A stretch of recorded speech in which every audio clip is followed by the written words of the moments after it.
हाँ जी बेटा, हुण करन जा रहे हैं ਆਪਾਂ next 6th sum. A 1.5 meter tall boy is standing at some distance from 30 meter tall building। कि एक जिहड़ा लड़का आ, लड़के की हाइट आपां नूं दसी गई है कि 1.5 मीटर टॉल एक लड़का आ जिहड़ा खड़ा आ किन्ने मीटर दूर एक बिल्डिंग तो 30 metre sum distance from 30 metre tall building sorry building जिहड़ी आ 30 मीटर लंबी है तो उहदे तो कुछ डिस्टेंस ते वो लड़का जिहड़ा खड़ा आ। The angle of elevation from his eyes, angle of elevation यानी कि नीचेों उपर की तरफ फ्रॉम हिज आइज़ उहदियां अखां तो to the top of the building increases from 30 degree to 60 degree. कहते वो जिहड़ा एंगल आ बच्चे दियां आइज़ तो लड़के दियां तो वो वधदा जा रहा वा 30 डिग्री तो 60 डिग्री हो जाता as he walk toward the building, जिमें जिमें वो बिल्डिंग की तरफ वधदा जाता है।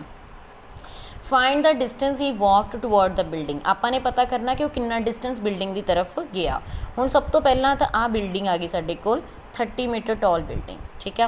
उन्होंने की क्या सीगा कि लड़का जिहड़ा उस बिल्डिंग तो कुछ डिस्टेंस की दूरी पर खड़ा, फॉर एग्जाम्पल कि इन्ना डिस्टेंस की दूरी पर वो लड़का खड़ा। हुण लड़के की हाइट भी दसी गई आ, बाकी सम दे विच स्पैशली कह दिता जाता वैसे ही आ बॉय या मैन या कुछ भी, ये पर्टिकुलरली हाइट मैंशन की तो आप हाइट लवांगे, यानी कि 1.5 मीटर टॉल जिहड़ा लड़का आ।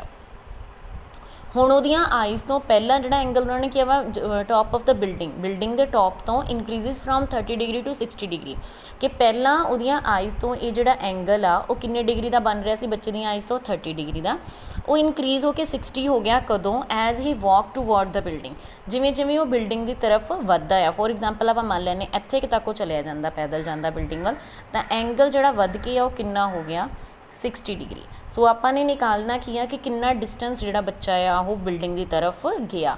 सब तो पहला नेम देवांगे ABCDE और F, यानी कि असी निकालना की आ EF डिस्टेंस निकालना, राइट। सो बेटा इदां दे सवाल दे विच एक चीज़ का ध्यान रखना। हुण राइट एंगल ट्रायंगल दो ही बन रही हैं साडे कोल, फर्स्ट वन आ रही है AFB, ठीक है, तो second one right angle triangle ही लैनी है दैट इज़ AEB, की बन रही है AEB, राइट।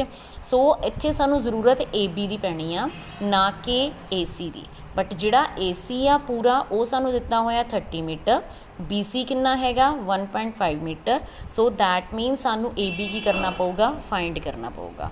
सो सब तो पहला इत्थे आपां मैंशन करते हैं गिवन की हैगा आपां नू AC इज इक्वल्स टू की आ साडे कोल हाइट ऑफ बिल्डिंग,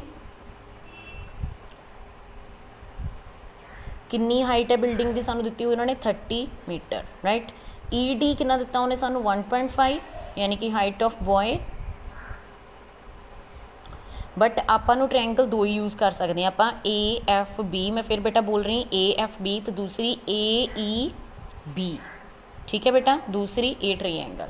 अगर असीं सब तो पहला गल करते हैं ट्रायंगल AFB की, ठीक है, सानू परपेंडिकुलर गिवन है, बेस आ तो नहीं निकालना आप, बट इधर तो बेस ही निकालना। सो हाईपोटेन्यूज निकालने का कोई फायदा नहीं है। सो दैट मीनस इतने भी असीं की निकालांगे बेस निकालांगे, तो बेस निकालने लई की यूज़ करांगे असीं, यही पढ़ चुके हैं असीं पंडित बद्री प्रसाद हर हर बोले। सो लास्ट वन P/B यानी कि tan कितने डिग्री आ रहा है बेटा अपने को 60 degree, perpendicular AB upon base BC यानी कि BF, ठीक है। सो सब तो पहला आप AB की वैल्यू निकाल लीए, इत्थे AB की वैल्यू निकालनी पऊगी टोटल AC दे विच्चों, टोटल दे विच्चों बॉय की हाइट नूं की कर दीए माइनस, यानी कि 30 दे विच्चों माइनस कर दीए 1.5, ये आ गया अपने को 28.5 मीटर, राइट। सो ये आ गई AB की वैल्यू। हुण tan 60 साडे कोल हैगा √3 और AB की वैल्यू आपने निकाल ली 28.5, तो BF की वैल्यू आपको नहीं पता, सो की जगह पर BF ही लिख लें। सो क्रॉस मल्टीप्लाई करते हैं BF √3 BF is equals to 28.5, तो BF की वैल्यू आ जाती है 28.5 बाय √3, ठीक है। सो ये वैल्यू में आप नैक्सट यूज़ करांगे बिकॉज असीं निकालना सिर्फ EF ही है, ठीक है। सो हुण नैक्सट ट्रायंगल यूज़ करते हैं आप कि ट्रायंगल AEB, ठीक है, AEB। ओबवियसली इत्थे भी tan यूज़ करांगे कि बेस निकालना तो परपेंडिकुलर गिवन है। हुण tan कितने डिग्री आ रहा बेटा ये एंगल 30 डिग्री आ रहा, tan 30 यानी कि 1/√3, तो वैल्यू की होंगी है परपेंडिकुलर अपॉन बेस, तो परपेंडिकुलर की है साडा AB, बट बेटा इत्थे इस चीज़ का ध्यान रखना बेस पूरा बेस आ रहा है, यानी कि BE। ठीक है, बेस की आऊगा BE। तो tan 30 की वैल्यू आ गई बेटा 1/√3। AB की वैल्यू असीं निकाल चुके हैं, दैट इज़ 28.5। तो जोड़ा BE आ बेटा वो देखो दो चीज़ों मिला के बन रहा EF plus FB, EF plus BF। ठीक है, EF तो BF में जोड़ांगे तो की बनूगा EB बनूगा, राइट। सो अपने को वैल्यू वैसे BF की हैगी, बट आप क्रॉस मल्टीप्लाई कर लेने, पहले क्रॉस मल्टीप्लाई करते हैं बेटा। EF plus BF is equals to आ गया 28.5√3। हुण इत्थे आप BF की वैल्यू पुट करते हैं, EF एज इट आ गया, BF की वैल्यू 28.5/√3। इनू नंबर 1 दे के फ्रॉम 1 लिख सकते हैं आप 28.5√3। तो EF की वैल्यू निकालनी अपने। सो 28.5 उधर जाके की हो जूगा माइनस का LCM ले लवांगे, LCM लवांगे आ गया अपने कोल, सॉरी EF 3 कैंसल हो चुका नाल √3 3 बन गया। 28.5 बाय की आ गया साडे कोल √3। ये आ गया अपने कोल EF। अगर 28.5 कॉमन भी निकाल लैने, अंदर बचता साडे कोल 3 - 1 बाय की आ गया √3।